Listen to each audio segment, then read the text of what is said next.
Warning, the following episode is riddled with technical issues. It is not a reflection upon Toivo Kalio's skill, who can make magic and work miracles. Who can make miracles and work magic and work. The internet problems that we thought we were hearing were actually problems on the audio track.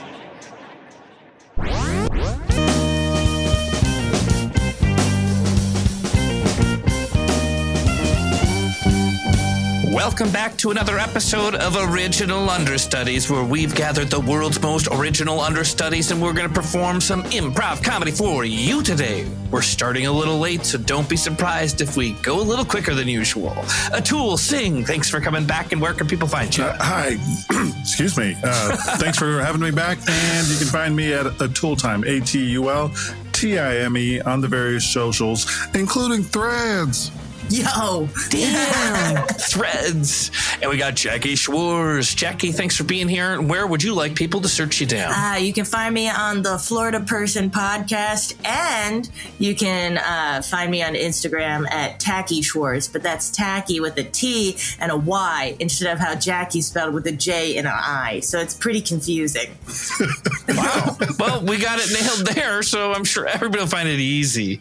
And Cole Stratton. Cole, thanks for being here. Where can people find you? Hey, you can find me at Cole Stratton on Twitter. Like, no one uses that anymore. Or at Stratton Cole on Instagram's also on Thread. Have not used it yet. Also, you can find me on Tuesday nights in Burbank at the Inkwell Tavern here, running Nerdology, Pop Culture Trivia at 8 o'clock. Jackie's off in there. Tool's off in there. So yeah, come and play. It's really fun. And Miranda Shade, thanks for being here, Miranda. Where would you like people to hunt you down? I'm not worth looking for. Come on, you're worth it. Miranda Shade on Instagram, as far as I know. Yep. Perfect. And last but not least, we've got Mary Doodles. Mary Goodflesh, where can people find you? You can find me on the internet everywhere as Mary Doodles. If you know, you know. It's art and stuff. I'm moving. I'm giving away all my things. I'm selling all my art. Go check it out. Nice. Amazing. Yeah. Do it. All right. So without further ado, and we've just by making that part go faster, we've trimmed a good portion of the show. Thank you guys for sticking with my pacing. Good work. And here is the suggestion. It says, "Hi, James. I live in Langley, Canada. If I were to describe Langley's location in one word, it would be suburban. If I were to give a one-word suggestion for improv, it would be adventure. Keep the comedy alive, Andrew." Langley, Canada. I've never heard of it. The word, I guess, there's two words that I have in quotes from him. One is suburban and the other is adventure. Does anybody have a suburban adventure? Suburban adventure. I used to go to Canada a lot on adventures, being from Minnesota.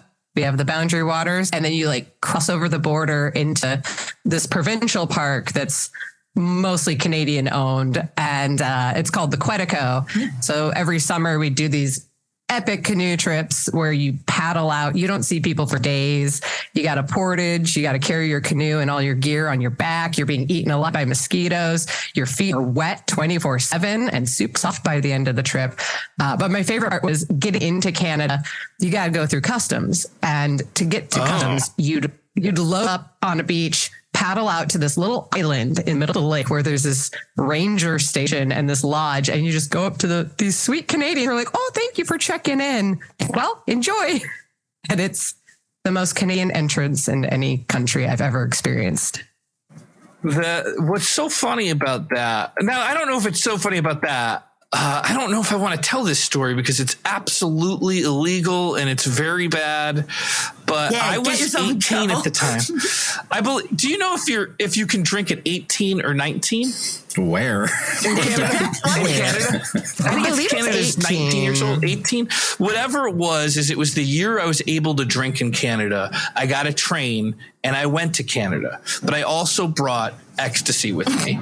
And when I brought that ecstasy with me, I was at the train, and my whole plan the whole time was, because I didn't want to go through the border with ecstasy, I was going to take it at the border, and then I wouldn't have anything. So what are they going to bust me for? And so at the border. I took it like about 10 minutes before the border, and then everything got like, I don't want to say broke down, but that's what it seemed like. The whole train stopped for like 45 minutes. And instead of going through the border and then starting to roll on the ecstasy and hang out in Canada, I was rolling and grinding my teeth and just listening to Border Patrol come on and harass everybody behind me. And I was so afraid. I had headphones on. I remembered I thought I was going to jail, and I was sweating. And when they got to me, they looked at my stuff and they didn't say anything. I just walked past. And I don't first of all, I should have never done that. It's bad. Don't travel across borders. Don't do drugs. But that is another great example of the many times that I've had white privilege. And I recognize it. One of your learnings was don't travel? No, don't travel across borders. No, don't and travel. If you're going to do it, and if you're going to travel across the border, probably Canada's better than like North Korea with some drugs or Russia. But I remember the people behind me. I don't remember where they probably originated from, but they were being harassed very much by the Border Patrol. And when they got to me, I thought I was going to get the same third degree, and I was basically tripping. And they just looked at my ID and said nothing and moved on. Wow. So I'm going to assume this is before you had dreads. It was before I had dreads, but man, my hair was so long that it would eventually be the dreads that I had. Spoiler alert, they knew you were on ecstasy, you dirty hippie.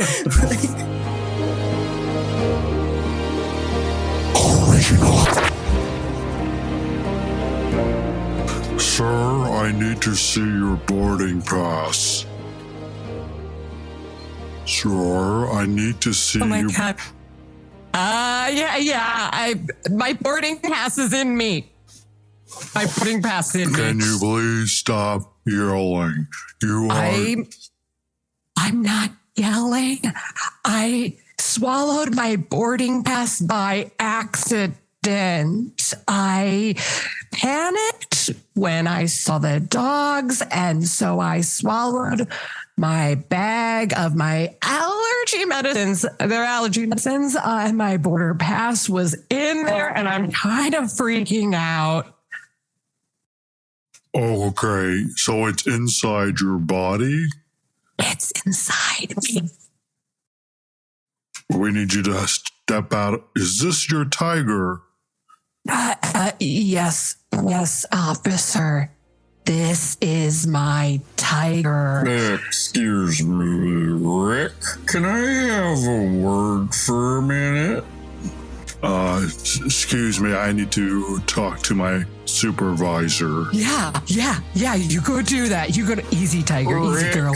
We'll get there. Are you on drugs? Your eyes are glazed over. You're talking way faster than you usually do. You're hyped up, bro. Why are you yelling at me? Oh, God, am I on drugs too? Rick and Martin, please see the manager in the office. Rick and Martin. Oh, God, I've been demoted. Let's go see the manager. Was that in my head? Was that out loud?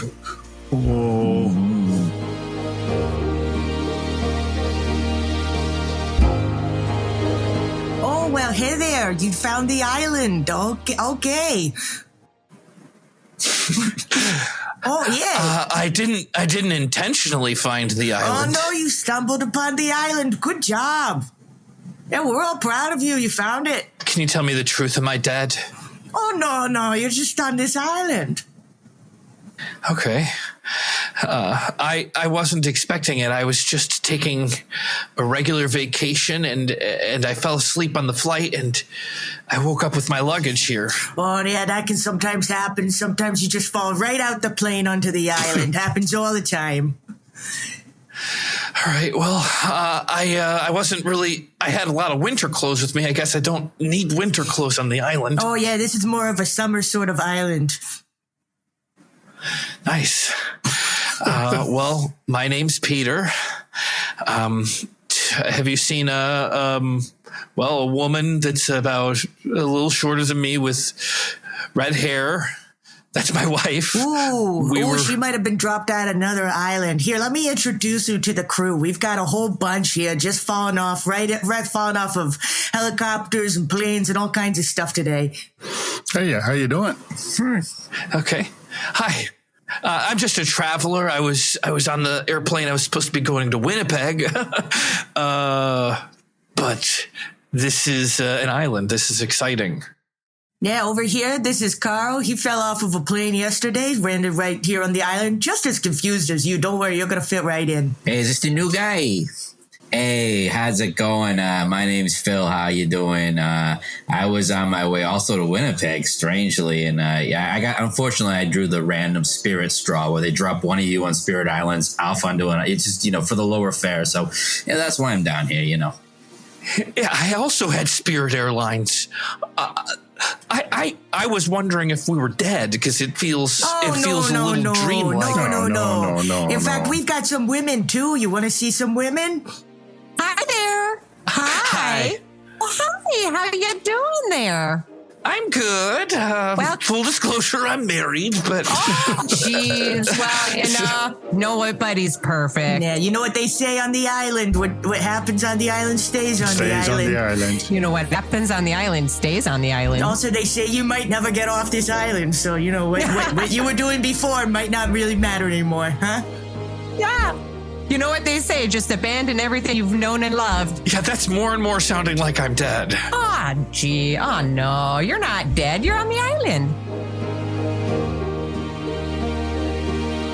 Sir, we landed in Winnipeg an hour ago. You need to deplane. Sir, you need to deplane. No. I gotta get back to sleep. Why? I hate my wife. I don't want to go to Winnipeg. Oh, you're here? What? Kyle? What? What did you just say? No, I have my earphones in, but I can hear you. What? Nothing, dear. Let's get off. I'm sorry for the delay. Flight attendant. Yes? Tell the pilot to stop. We are not getting off this plane until you explain yourself. I just heard you through my podcast say, I hate my wife. What is that? I had dreamt I was on a dreamy island and you were there, flight attendant, but you were gone. Carrie, you weren't there. And I had never been so happy. I don't know. Oh. Okay. Sir, this sounds pretty rough between the two of you. Can I speak to you for 1 second? Me personally? Yes, just you personally. Sorry, ma'am. Okay, excuse me. Sorry. Hi. Here's some chloroform. Put yourself back to sleep. I feel for you, bro. Thank you. I'm just going to do this in the restroom really quick. Carrie, I'm sorry I don't feel myself. I'm going to use the restroom before we get off the plane. Yeah, you go do that. Thanks. Hey, buddy, somebody's in here. Oh, sorry. Did you ever knock before walking into a restroom? I just figured everybody else was off the flight. I thought, my bad. I wait to take a dump after everyone leaves. Is that a... Oh, you taking a dump in there? Yes. Could you mind shutting the door? Okay, I'll shut it. Winston, we landed this plane 15 minutes ago. Why are you still letting people go into the bathroom? Look, I'm sorry. It's really tense back there. You look tense. Would you like some chloroform? No, I don't. Stop with this. When we land, I thought it was very clear, and it was written in the manual in all caps and underlined and bold and italicized. When the plane lands, encourage people to get off. Okay, ma'am. You landed the plane an hour ago. You need to get off.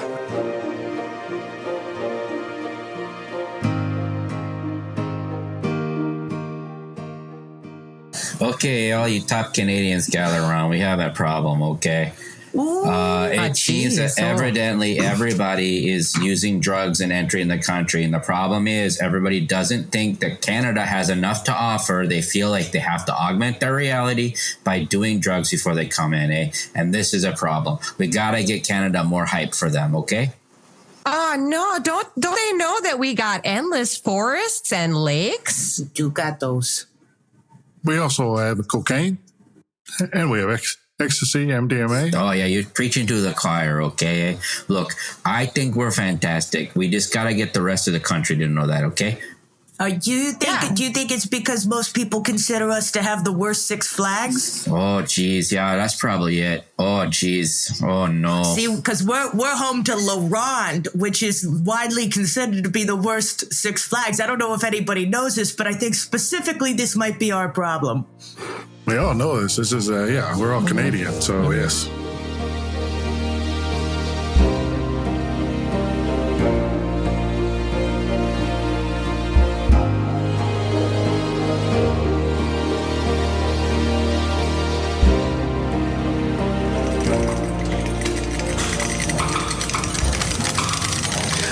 So we got a new roller coaster. It looks like one of those little kid roller coasters with the dragon.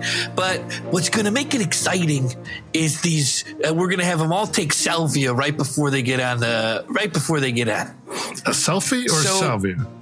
Salvia. It's a very strong hallucinogen that only lasts about 3 minutes, which is perfect because this ride's just about 3 minutes long.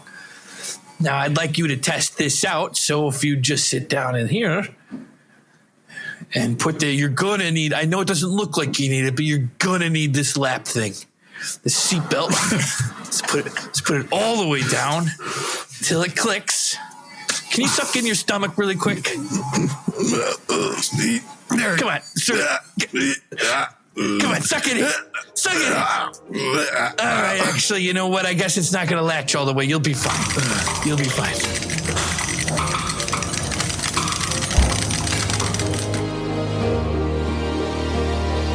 Original Understudies.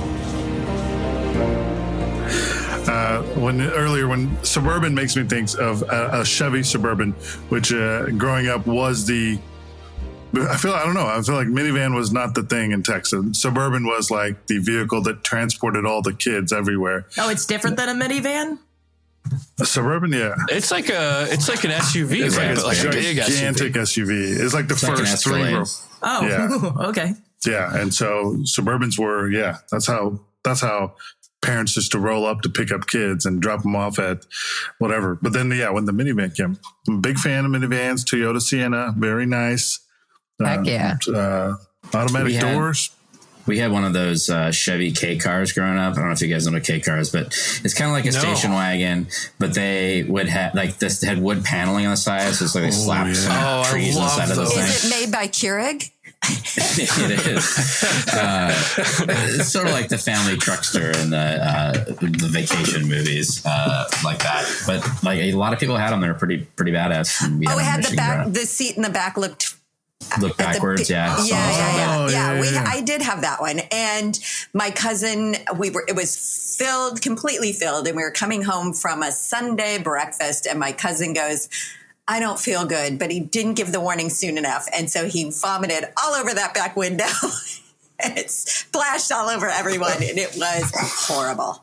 I missed when we had a station wagon, like the ones with like the wood paneling, or we didn't have one. My grandpa did. And then my grandpa died and then we had one. And so eventually. So we inherited it. The circle of life. And my parents have always been like, you get a car, like, or you inherit a car, and then that car is for you to run into the ground. So we drove this like 80s like station wagon for a really long time. And it had those seats in the back. Like, do you remember in the back they folded down, but it was just a bench?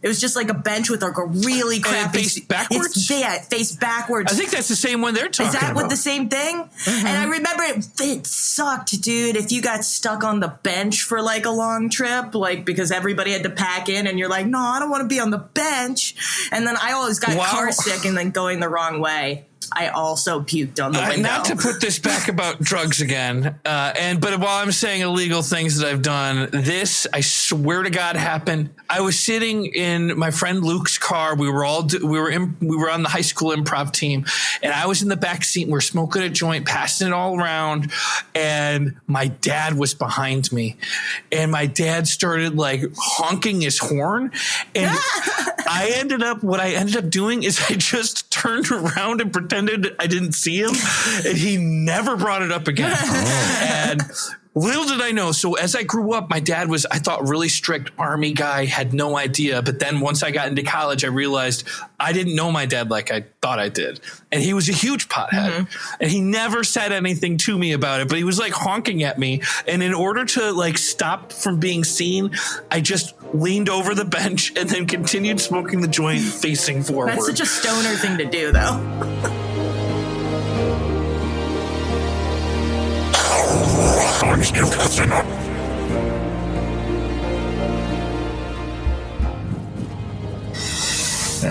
Honey, those damn kids are waving from the back of the station wagon again. It's 1-lane highway. We're going to be behind them for hours.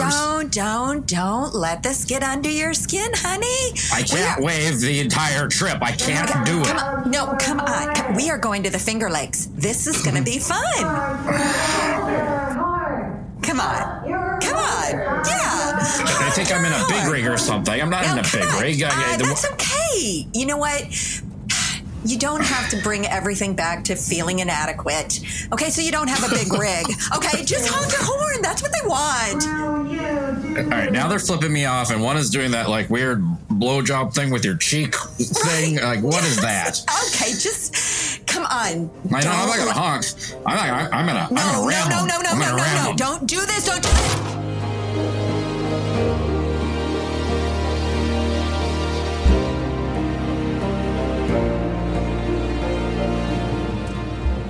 What the hell's going on? We just got bumped, honey. Somebody just bumped the back of our car. Let's pull this fucking car over. Just drive away. No, I'm not going to drive away. He clearly bumped us. Just drive away. No. You got warrants, Trevor. Warrants. Fine. I'll keep going, but fuck. I think it'd be totally worth it putting this guy out. Oh, God. Knocking him out. When you talk violent, it's so sexy. All right, let's pull over. They're pulling over. I should just keep going, right? There's no reason for me to stop. I should just keep going forward, We have right? a whole cooler full of sandwiches. We could offer something. We'll Peace just say offering. Everything in my bones is telling me to keep driving. Well, everything here is saying stop and pull over and make a friend. Dang it. All right. Midwested me, I guess. Jesus, he's getting into the back of his car, honey. I think he's getting a gun. Oh, God, you got to drive away. You got warrants. You can't do this. I know. I'm not scared though. Nothing scares me. Yeah, girls. I want you to block your eyes because things are gonna get. Oh, are you flicking me off? Yeah. All right. Listen, hop out of the car. Honey, don't do this. Okay. Don't do this. Just get the nunchucks out of the glove Which compartment. ones, the big ones or the fancy ones? The fancy ones. This guy deserves a fancy ass kicking. Dad, that guy's mad at you. The guy in the other car is mad at you. I know. I think he's getting some sort of weapon out of the trunk, honey. All right. just remember you have Hang him warrants. up. Yeah, beat his ass, Dad. Kill him. Hey there. Hey, everyone.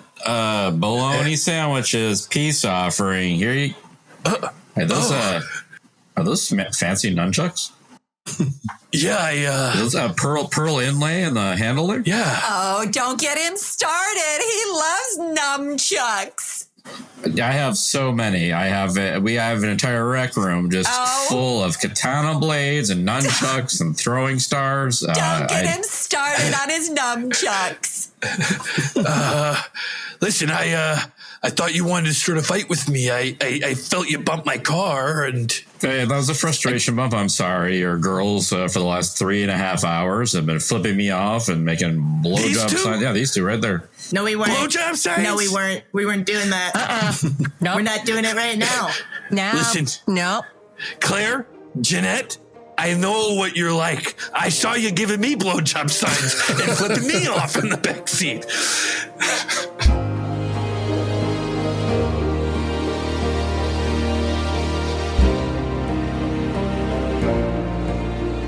All right, as the executor of the will, I'm just going to go through the things that your father, who tragically died off a Spirit Airlines flight, has left everybody. Janice, you've been given $2 million and the estate in Winnipeg. Oh, actually, dibs. I'm sorry? Dibs. I had dibs on the money, the cash and the estate. Okay, I do see a clause here that if someone immediately says dibs, it is overridden. Okay, Janice, so I will subtract the $2 million and the estate in Winnipeg, hand that over to Rachel. Great. Okay, so that means, Clarice, you now get... Wait a minute. That's a legal binding contract that was signed. I clearly had him sign it. You can't just say something. Did you flip over the contract and it has the dibs clause? Well, okay. That's actually clearly called dibs. I mean, I was very clear about that. She called dibs, Clarice. Look, Clarice, do you want to like flip a coin? Do you want to flip it? Would that make you feel better? No, it would. None of these things would make me feel better. I clearly set this up with Dad before he got on Spirit. I had him sign the what is this thing called? It's called will, and that's why I know my job. Right. And I won't, you know what? I appreciate your input. Okay. Here, subsection 2 describes the dib section. Okay. And there is a flip a coin option now. Okay. I feel like something that's typed and then on a sticker and then put on the actual will is not really something that he signed.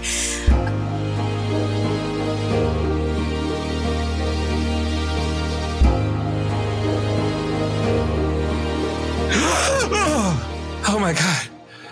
Oh my God, I just woke up.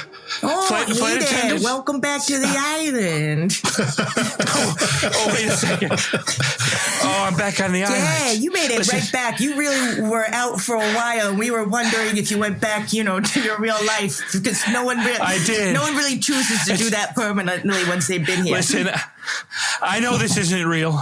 I woke up on a flight with my wife, and some nice flight attendant gave me a nice chloroform rag. Oh, yeah, that's what he's supposed to do. And when I went back to sleep, then I witnessed my family fighting over my money. Kyle! This isn't real.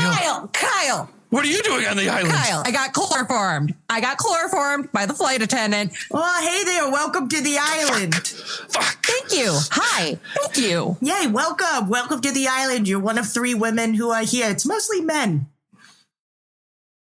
Oh my God. Thank you. Hey. Thank you so much. Hey, look who's back. Hey, good to see you again, buddy. Hey, who's this? Hey.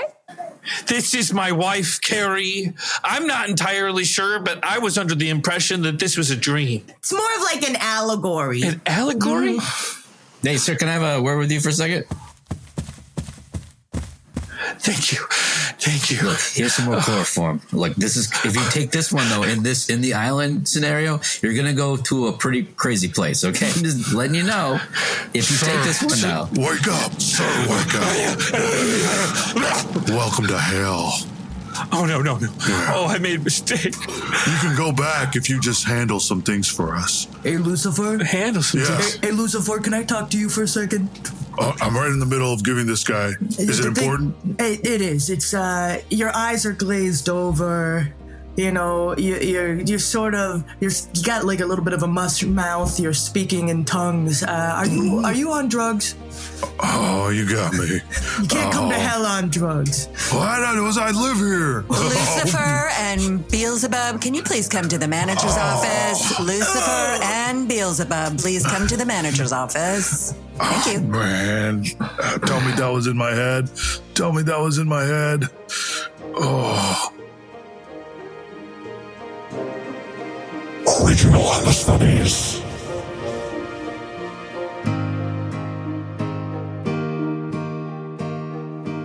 I failed the driving test when I was, I guess, 15. Me too.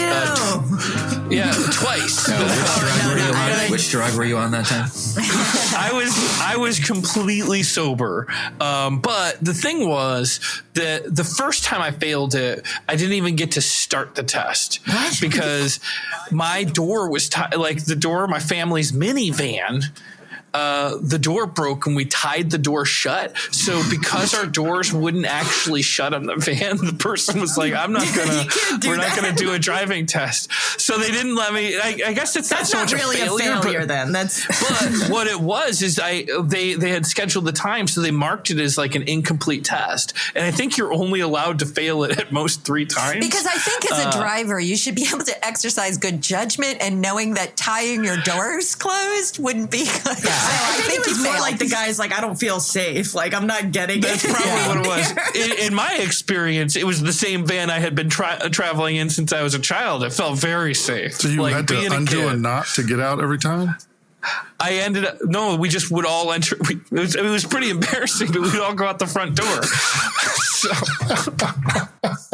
I had an uncle who would drive with us, and he'd always have one kid. We were about 10 years old, one kid in the passenger seat, and he would just go, heart attack, and then he'd lay in your lap, and you had to grab the wheel. And then the other game that he liked to play is let's put you in the trunk and drive with you in the trunk. And we thought that was the coolest thing in the world. But he always said, don't ever tell your mother that we did this. And so finally, and we never did. And finally, literally at his funeral, we're all standing around and our mothers were there and my cousins who were his children. And then all of a sudden, slowly shoulders started kind of going up and down and shaking. And all of a sudden someone goes, he drove with us in the trunk. And our mothers were like, what? And we were all in our 20s by then. When I was in high school, what we used to do is if somebody had like a doctor's appointment or was able to leave early and they had their car at school, like me and all my friends would be like, oh shit, we can leave early now too. So we'd all get in that person's trunk and they'd drive with us all like stuffed in the trunk. And then we'd get out to like where there's like a traffic bridge and she'd open the trunk and let us all out. And then we'd go like our separate ways and like go skip the rest of the day in school. And one time we did it and she pulled up and there was like this lady walking her dog and she just opens the trunk and like 4 teenagers get out of the trunk.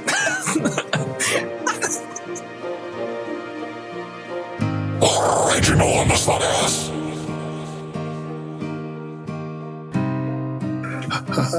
Thanks for showing up for your 2:30 dental appointment. Are these your family members that you brought, or your siblings, or? Yeah. These are all of my family here. Okay, they can wait in the hall in the lobby. We're here. We're support. We're here for support. Oh yeah, no, they can come in. Come on, kids, all in. Yeah. Sorry, I keep them tied together because it's safer. Can't lose any of us if we're all one person. Do you mind if I hitch them to this pole here by the chair? That's a dental pole that's used for procedures. Okay. I'll just do a quick lease knot here. There you go. All right, kids. Okay. This is very unorthodox. I've never seen anything like this, but it seems. Oh no, we're Presbyterian. Oh, okay. So, I'm sorry. I'm Baptist, I'm just so sit that's up in why. this chair. And all right. Oh, great. Well, let's take a quick. I'll tell you when to open up. All right, kids. If you could just have a. Nope. That's definitely not. Okay, I'm just gonna. Everything I'm saying is just for your mom. All right, so you guys just hang out. All right. First. Okay. Well, first of all, just some questions. Have you been flossing? No. Anders. That hurts. What is his name? Bonkers? Anders. Sorry, I thought you. Anders. Okay. It's Scandinavian. Oh, what are the other kids' names? Is everything okay? Anders, are you okay? I hurt my finger on this thing. Did you touch the dental wire? Don't touch the dental. Okay. Can you ask your kids not to touch anything, please? Okay. All right. Excuse me, sir. Do you have like dental wire that maybe they could play with? They're getting a little antsy. It's their playtime right now. Miss Tremors, I'm going to have to say that we don't want you as a new patient. Okay. This is getting. What? This is a lawsuit waiting to happen. All right. Oh my gosh, you people in this country are so litigation crazy. Canadian law is the weirdest thing in the world. And there are so many lawsuits happening here right now. And the fact that my lawyer, who I have on retainer, is one of the best in town, but I don't know if I could even win this one. So I'm just going to ask you to step outside.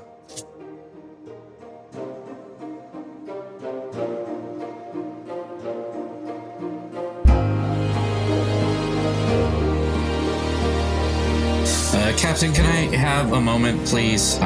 Look, I've never ever gone against anything that you've assigned. I've been good with my partners, but I'm very by the book.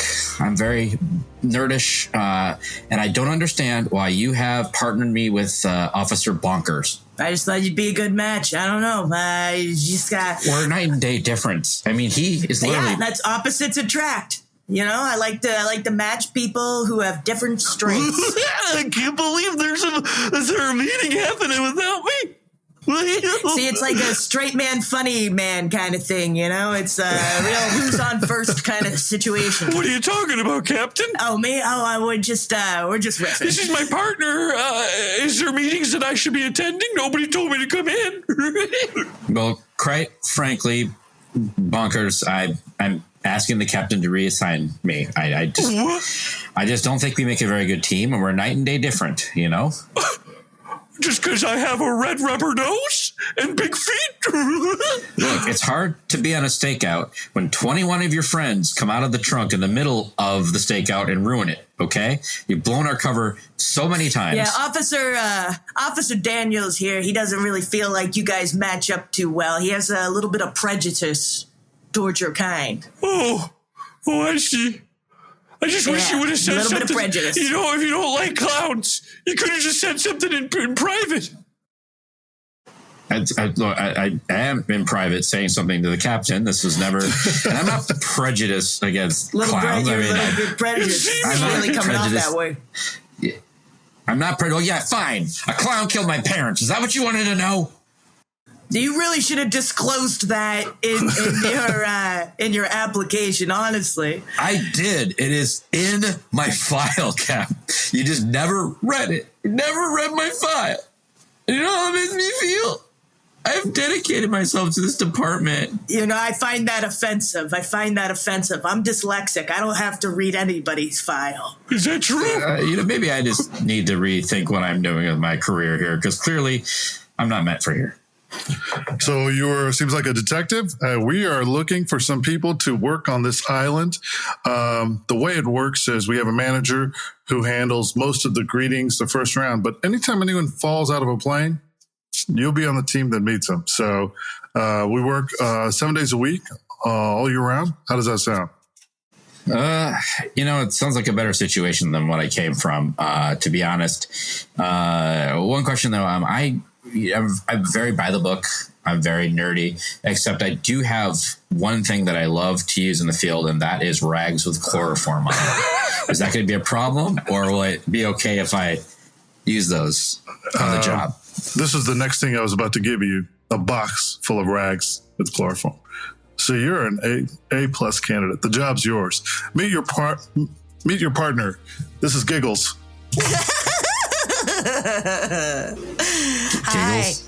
Hi.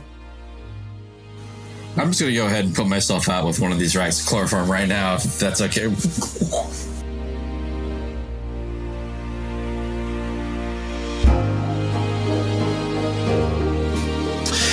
So we've got a couple of different sleep enhancements that you can choose from. This is kava root. It's a natural root that will encourage a sleepiness at the end. This here is magnesium, and this powder is really good. Or if you want, we have organic chloroform. Ooh, organic chloroform. That sounds wonderful. That's perfect. I'm taking a driver's test this afternoon. Well, then this will get you fresh just before. If you need to be well rested, there's nothing like a little chloroform right before a test. Oh, no, I have the kids in the trunk. It'll keep them quiet during tests. Oh, absolutely. Perfect. You'd be surprised. One bottle of chloroform can keep kids knocked out for days. Oh my goodness, I'm going to get so much done. I'm not supposed to share so much, but when my hubby and I first brought home our baby, we couldn't get sleep for the first few days. And we tried the kava root. We tried Jack Daniels under the tongue. We tried the magnesium powder. It wasn't until chloroform that we got a good night's sleep.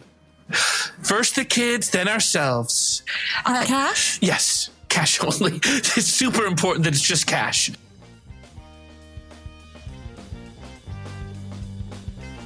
Oh, geez, lady, you got so much chloroform and MDA in your suitcase. What is Canada doing wrong? You know, we just want you to come and have a good time.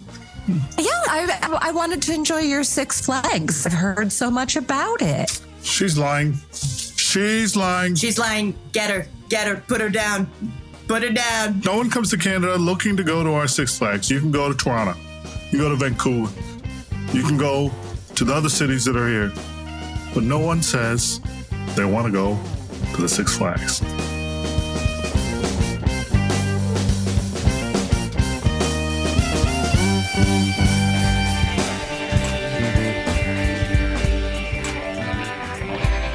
Thank you for listening to another episode of Original Understudies. This episode wouldn't be possible without our post-audio engineer and sound designer, Toivo and our incredible Patreon members that keep us going. I apologize for the quality of this episode. I debated even letting it out on the published platform or whatever you call it. But at the end of the day, we haven't missed a single week's episode in the over 1 year time that we've been performing the show. So I hesitantly decided to edit it down and salvage what I could from it. I hope you guys are okay with that. I think that sometimes seeing the process is part of the joy of improv. If you wanted something that was perfect every time, you'd probably go watch a movie. I'd go as far as saying that the imperfections and challenges you have doing improv are kind of what makes it special. And boy, if that's true, this episode is so fucking special. Original Understudies.